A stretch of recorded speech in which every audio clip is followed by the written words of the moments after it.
एक समय की बात है। उत्तर भारत के एक वन क्षेत्र में एक कुख्यात डाकू रहता था। नाम था भीरा डाकू।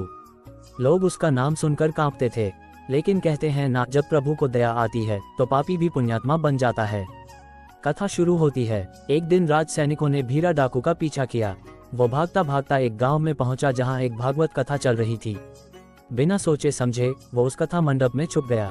पंडित जी मंच पर भगवान श्याम सुंदर की बाल लीलाएं सुना रहे थे। जिसने श्री कृष्ण का नाम ले लिया उसका उद्धार निश्चित है। ध्यान आकर्षित होता है। भीरा डाकू चुपचाप सबसे पीछे बैठा। पहले तो उसे कुछ समझ नहीं आया, लेकिन धीरे धीरे उसका मन कथा में लगने लगा। हर दिन वो आने लगा।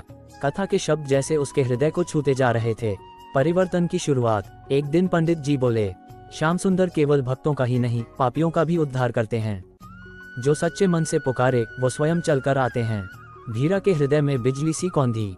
वो रात को चुपचाप जंगल गया और पहली बार जिंदगी में रोकर बोला, हे श्याम सुंदर, अगर तू है तो मुझे दर्शन दे। मैं तुझसे प्रेम चाहता हूँ, सोना नहीं। चमत्कार की शुरुआत। अचानक आकाश में तेज प्रकाश फैला। हवा में तुलसी की सुगंध भर गई। भीरा ने आंखें खोली। सामने खड़े थे कमल नयन, मोर मुकुटधारी श्याम सुंदर स्वयं। भीरा घुटनों पर गिर पड़ा। कँपकँपाते हुए बोला, प्रभु, मैंने जीवन भर पाप किए हैं, क्या मुझे क्षमा मिलेगा? भगवान का उत्तर। श्याम सुंदर मुस्कुराए, भीरा, तूने मुझे सच्चे दिल से पुकारा है। पापों से नहीं, प्रेम से मैं बंधा हूँ। अब तू भी मेरा प्यारा भक्त बन जा। मोक्ष की ओर कदम। भीरा ने वहीं अपने हथियार नदी में बहा दिए। वो वही डाकू अब वृंदावन में रहने लगा। एक साधक, एक भक्त, एक कथावाचक। लोग पूछते, आपको भगवान कब मिले?